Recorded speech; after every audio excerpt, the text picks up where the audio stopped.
Ina maana kazi niliyowatuma ni ngumu kiasi gani mpaka mmeshindwa kuitekeleza kwa wakati?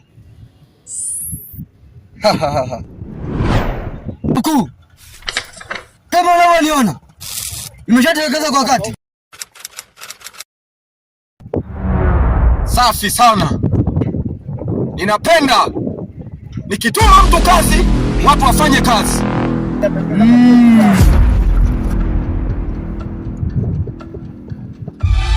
Ninawaagiza na ninawatuma kazi nyingine. Muende duniani mukawafuatilie hawa. Sawa mkuu.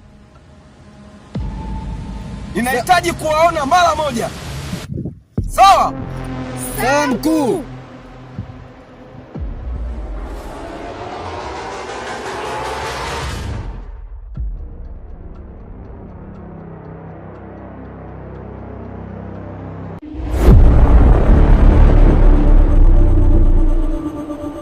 Sasa inabidi turudi kwenye himaya. Sawa? Sawa mkuu. Potea.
Naomba Pole, umefanyaje? Pole basi, sawa. Haya. Pole. Pole kwa wapi? Nenda hivi. Pole.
Samahani dada yangu, unajua ninakoenda ni mbali sana, ndio maana ikatokea ajali nikawa nimekugonga. Naomba unisamehe sana. Hamna shida, changamoto tu zinatokea barabarani. Sawa. Naitwa Ajei. Sijui unaitwa nani mwenzangu? Mimi naitwa Rahma. Wow, jina zuri sana.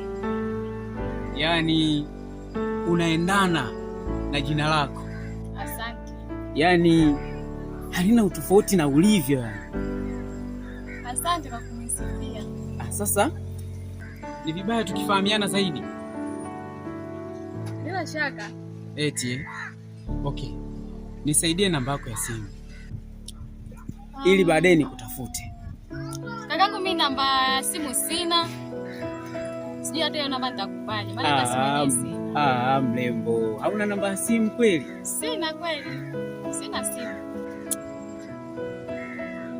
Okay, sawa. Sasa mimi nikiwa nakuhitaji wewe nakupata wapi? Nipate itakuwa ngumu kwa sababu ninaishi mbali sana.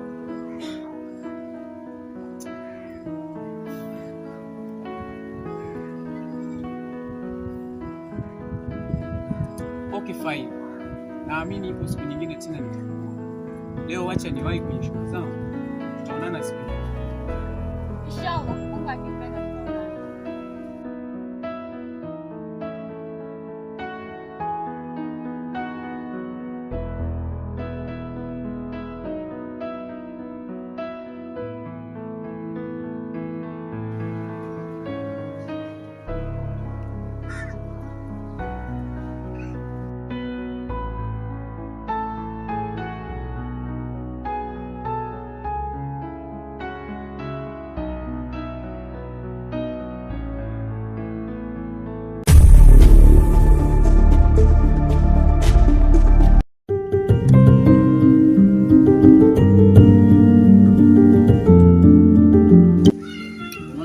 Ndani ya mwaka nafikiria nifanye vitu vingi vikubwa. Yaani ikiwezekana nitoboe. Kweli Ajei. Unatakiwa ujitahidi sana. Ukijitahidi utatoboa na uongeze bidii sana kwa kazi zako. Ndio ninachokubali ndio rafiki yangu unanipa moyo sana. Yaani pia unanisapoti. Napenda sana rafiki ambaye nikikaa naye huwa ananitia moyo, anazungumza vitu vizuri kwangu kama wewe. Unatakiwa ujitahidi sana. Maisha yenyewe ndio haya. Wazazi wote wanatutegemea sisi hapa. Unatakiwa ujitahidi rafiki yangu. Fanye kazi kwa bidii. Utafika mbali.